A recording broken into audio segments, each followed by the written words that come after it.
Dan selain itu juga kami fokusnya menyediakan perpustakaan yang punya banyak informasi terkait aktivisme difabel. Dan yang paling menurut aku ya setidaknya paling besar itu adalah kasus di mana teman difabel dia intelektual dan dia mendapat kekerasan seksual dari tiga pemuda.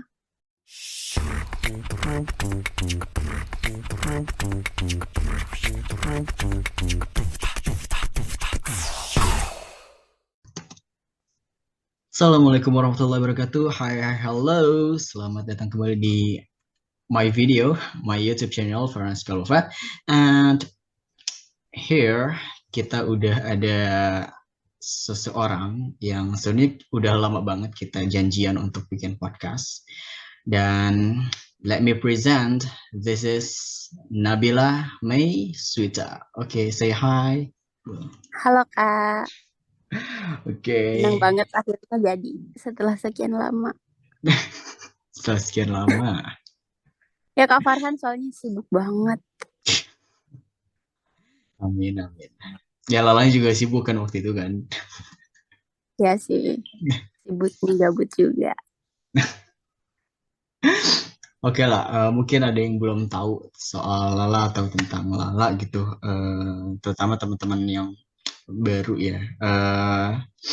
Kira-kira mungkin dari awal ya, sebagai perkenalan, Lala ini siapa? Siapakah seorang Lala ini? Jadi untuk teman-teman yang sedang menyaksikan podcast Kak Farhan, salam kenal. Saya biasa dipanggil Lala ya. Biasa dipanggil Lala, nama aslinya Nabila Maiswita. Lahirnya di sini di Makassar. Sekarang itu lagi kuliah di Departemen Ilmu Politik Universitas Hasanuddin atau Unhas. Terus apa lagi ya? Kalau kegiatan organisasi, sekarang saya aktif di dua organisasi, tiga lah.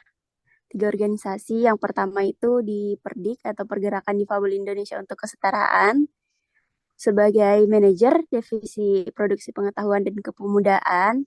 Kemudian di Pertuni Sulawesi Selatan sebagai kepala Biro Advokasi dan Kajian. Dan terakhir jadi ketua komunitas Gemparkan, Gerakan Mahasiswa dan Pelajar untuk Kesetaraan.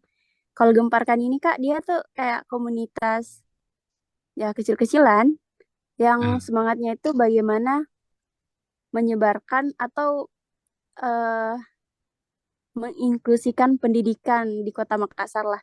Jadi nggak harus difabel sebenarnya di dalamnya dan nggak ada karakteristik harus difabel ini buat gabung nggak ada. Tapi ya. pokoknya kita punya satu isu lah, isu bersama bagaimana caranya pendidikan itu bisa aman untuk semua orang. Nah itu sih Kak. Equals for all gitu ya. Nah, Iya. eh saya pengen nih, soal dari tadi kayaknya menarik nih dari organisasi-organisasi dan juga mungkin yang jabatan diemban sama Lala ya. Dari yang awal apa? Perdik, perdik apa? Ya, Perdik. Ya, perdik. Itu apa tuh? Organisasi tentang apa? Dan Perdik itu dia hmm, yayasan ya Kak. Sekarang udah jadi yayasan, tapi dia ah, sebenarnya organisasi masyarakat sipil yang bergerak di isu kesetaraan difabel. Jadi ada sama-sama. beberapa isu sebenarnya sub-isu lah di Mhm. dalamnya yang kami urusi itu. Yang termasuk di dalamnya adalah produksi pengetahuan karena kami melihat bahwa selama ini di Indonesia terlalu banyak teks-teks pengetahuan terkait gerakan aktivisme difabel yang belum diarsipkan lah atau belum tercatat dalam sejarah. Nah, kami hadir di sana mengisi celah itu di mana kami berusaha untuk mencatat semua pergerakan aktivisme di Indonesia. Itu yang pertama. Terus kami juga berusaha untuk melindungi korban-korban kekerasan seksual yang difabel. Jadi kayak banyak banget teman-teman difabel yang jadi korban kekerasan seksual. Nah, Perdik ada eh, apa ya bidang khusus untuk menangani itu.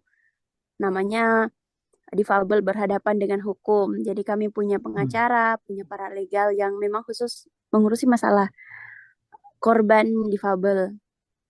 Kemudian selain itu kami juga punya bidang ini sih sebenarnya ekonomi kreatif. bagaimana caranya teman-teman difabel itu tidak melulu menjadi tukang pijat misalnya untuk teman netra, terus yang tuli jadi barista. Tapi bagaimana difabel itu menjadi orang yang bisa bebas memilih pekerjaan. Hmm. Itu sih, Kak. Nah, basisnya ini di Makassar aja atau seluruh Indonesia? Dia tidak, Kak. Jadi dia itu nggak punya cabang, tapi Hmm. Perdik itu bergeraknya di seluruh Indonesia. Tapi sekarang sih untuk cakupannya memang lebih banyak di Sulawesi Selatan ya, Kak. Karena ya Ah, terbatas dengan mobilitas juga. tapi gini, mungkin dari segi keanggotaan dulu ya. Perdik ini Ya, berarti seandainya misalnya saya nih yang di Jawa nih mau join gitu, bisa bisa. sebagai di situ keanggotaannya bisa anggota biasa atau memang harus menjadi sebuah pengurus gitu. Dia bisa jadi anggota biasa, tapi untuk sekarang kita menyebut anggota biasa sebagai kader, jadi kader Oke. muda. Dan dulu aku pas SMA kelas 1 itu mulai jadi kader di Perdik. Dan kayaknya memang kader selama sekarang deh, sampai sekarang itu aku yang termuda sih di Perdik. Gitu, yang lain udah pada tua. Ini emang jadi adik kecilnya di sana ya. Oke, ke jabatan lalanya sendiri di Perdik itu. Apa tadi jabatannya sebagai? Jabatan Lala di Perdik itu manajer divisi produksi pengetahuan dan kepemudaan. Nah, apakah itu? Jadi kan Perdik itu punya media ya Kak, Ekspedisi Difabel. Oke. Nah, itu adalah media tempat kita merangkum tulisan-tulisan teman-teman dari seluruh Indonesia ataupun di luar Indonesia sebenarnya. Dan kami punya ribuan pembaca setia, terima kasih. Nah, itu salah satu tugasnya adalah mengurusi masalah tulisan-tulisan yang masuk, yang layak tayang, terus dipostingnya, terus masalah bagaimana cara tulisan ini sampai ke banyak orang gitu dan berhasil untuk mengadvokasi lebih banyak masyarakat agar dapat mengubah stigma. Itu yang pertama. Terus kami juga punya perpustakaan, Kak. Dia umum. Nah, perpustakaan kami itu eh, didesain akses untuk semua orang, termasuk difabel netra. Dan selain itu juga kami fokusnya menyediakan perpustakaan yang punya banyak informasi terkait aktivisme difabel. Itu urusannya juga. Terus terkait kader ya, Kak. Itu juga ada di divisi aku. Jadi proses bagaimana cara menggait kader, melatih dan lain sebagainya ada di divisi aku. Tapi sampai sekarang sih Kak, Hmm. kalau Perdik itu anggotanya sampai sekarang lebih banyak yang non difabel. Jadi kita juga sangat perlu sih anggota-anggota muda yang difabel, yang produktif gitu. Sorry, kalau non difabel berarti gimana ya? Tapi visi utamanya di difabelnya itu kan tentang kesetaraan Iya difabelnya. Kak, Ah, isunya adalah isu difabel. Tapi kita nggak yang enggak. eksklusif yang kayak hanya difabel yang bisa masuk, enggak. Kami Oh, mau iya. bahwa isu difabel ini dibawakan sama semua orang. Great, great. Nice, nice. Eh, soal hukum, oke. Lala punya ini agak sedikit sedikit nyenggol ya.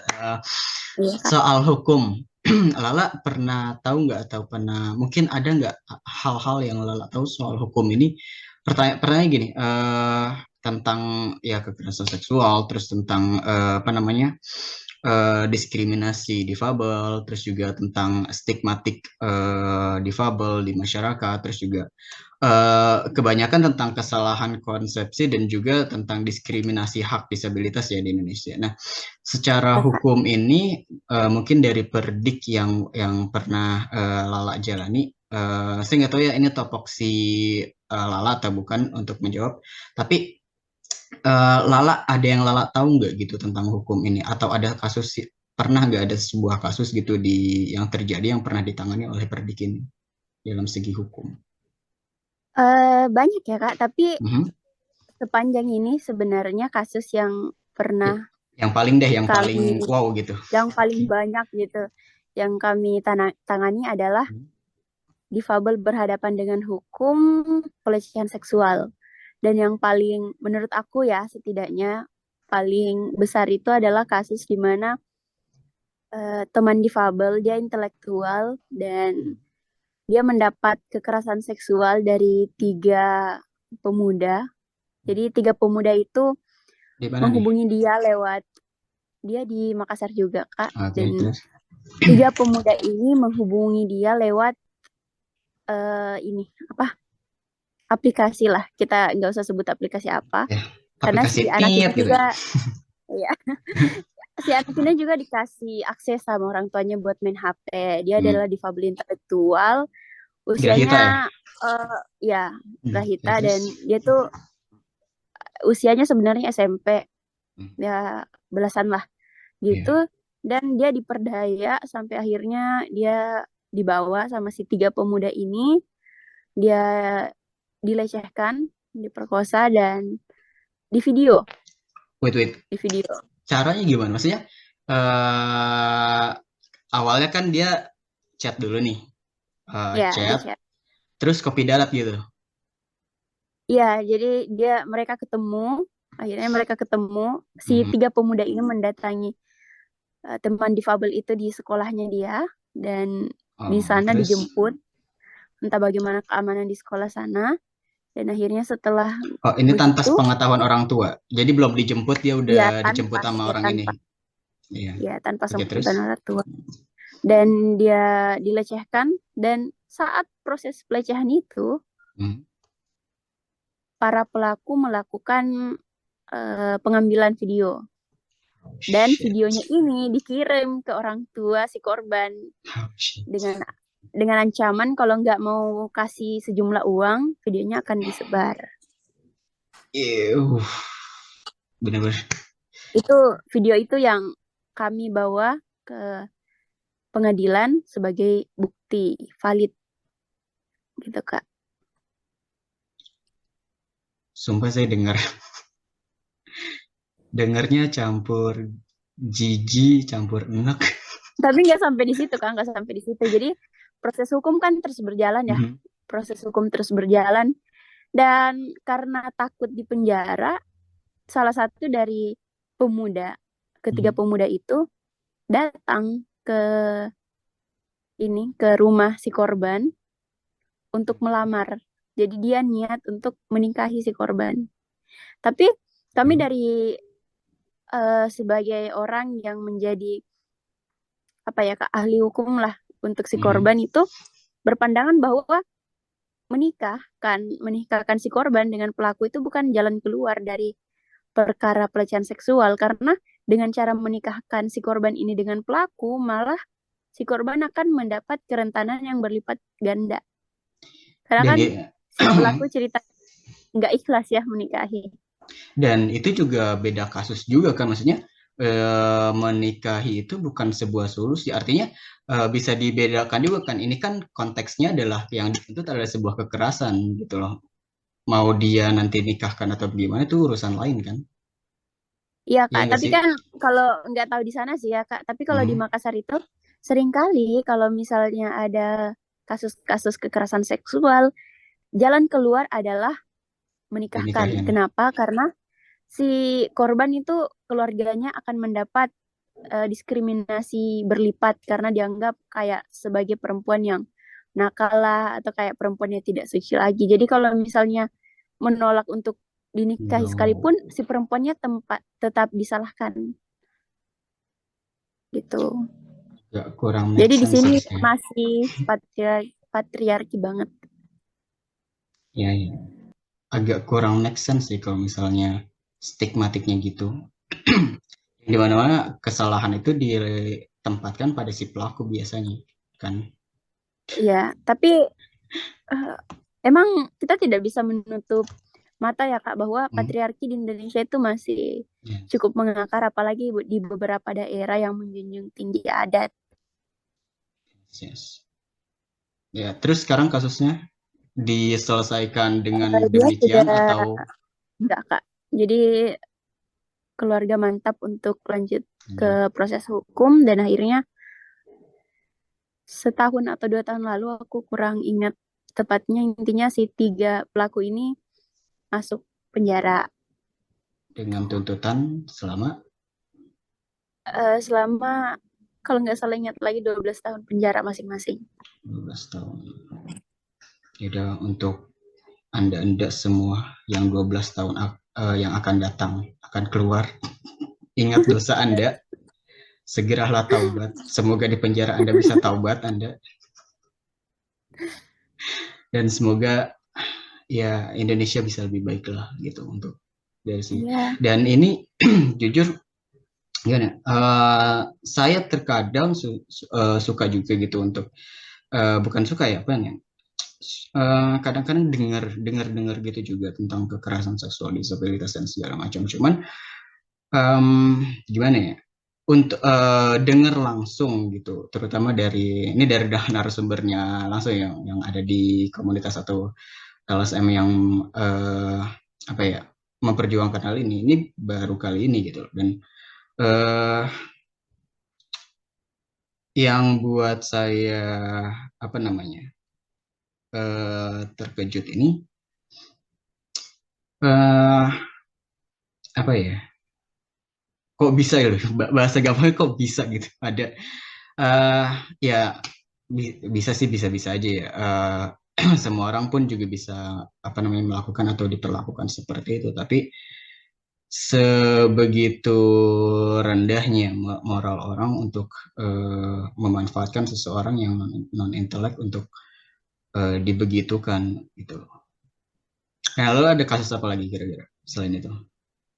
Sebenarnya banyak banget sih Kak kasus-kasus kekerasan seksual yang Di luar eh, kekerasan ada hampir nggak, nggak untuk mostly di sekarang sana ya? ya. Kalau di yang kami tangani itu Kak kekerasan seksual sih, dan Hmm.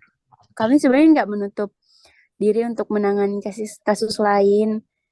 Tapi pernah sih sebenarnya waktu sebelum aku gabung, katanya pernah Hmm.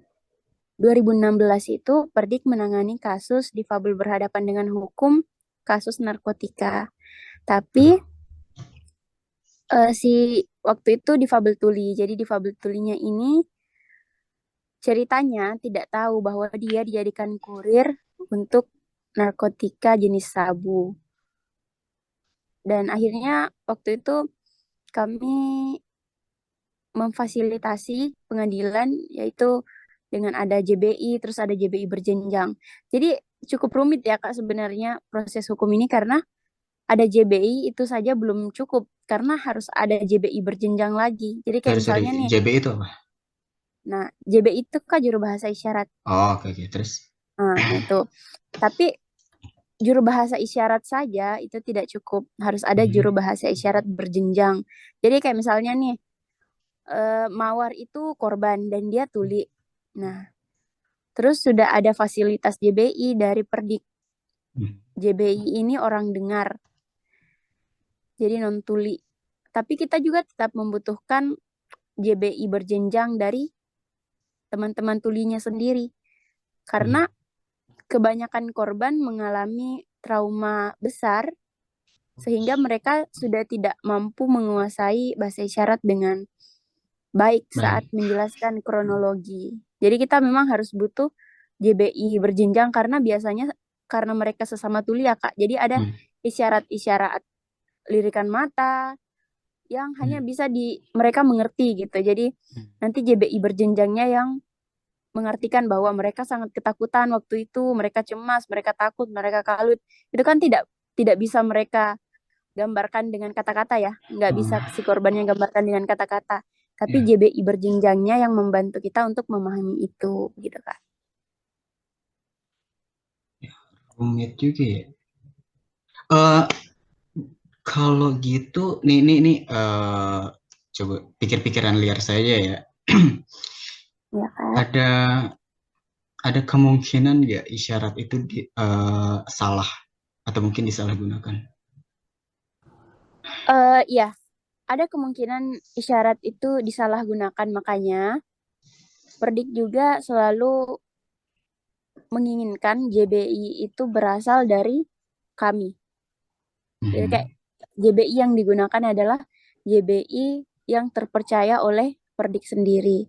Karena kita kan nggak tahu ya Kak, siapa tahu JBI yang kita tidak kenal yang digunakan kemudian disalahgunakan sama pelaku atau gimana. Jadi memang untuk ya Allah, untuk mengatasi kasus terkait difabel, difabel intelektual, difabel tuli, netra sekalipun itu memang kita harus perlu banyak metode yang harus dipastikan bahwa ini benar-benar valid nih. Karena kita kan juga perlu banyak cara untuk memastikan pernyataan dari si difabelnya ini sudah valid atau enggak.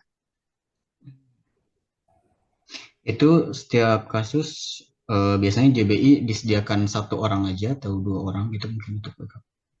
JBI dengar satu, terus JBI berjenjangnya satu. Gitu, jadi dua lah. Nah, kalau kasus yang terkait tunanetra atau tunadaksa ada nggak? Tadi kan Tuli, Grahita ya. Terus mungkin yang Untuk tunanetra atau netra tunadaksa sekarang belum ada sih Kak. Kami belum pernah belum. mengatasi itu. Netra sama ini. Pernah sih ada kasus netra di mana dipukuli sama Satpol PP tapi nggak naik ke pengadilan. Karena Karena si netranya menarik tuntutan. oh Kayaknya merasa kurang relevan gitu untuk diterusin ke pengadilan atau gimana, nggak tahu lah. itu karena apa? Salah paham apa gimana? Kita juga nggak tahu Kak, karena buktinya dicabut, laporannya dicabut gitu aja. Nggak sampai ke perdik gitu. Iya. Lucu aja. Ya jangan salah lirik lagi. Soalnya kan tunanetra suka gitu kan ya enggak sih? Kadang-kadang kita Iya, salah toel, salah iya apa sih. gitu kira.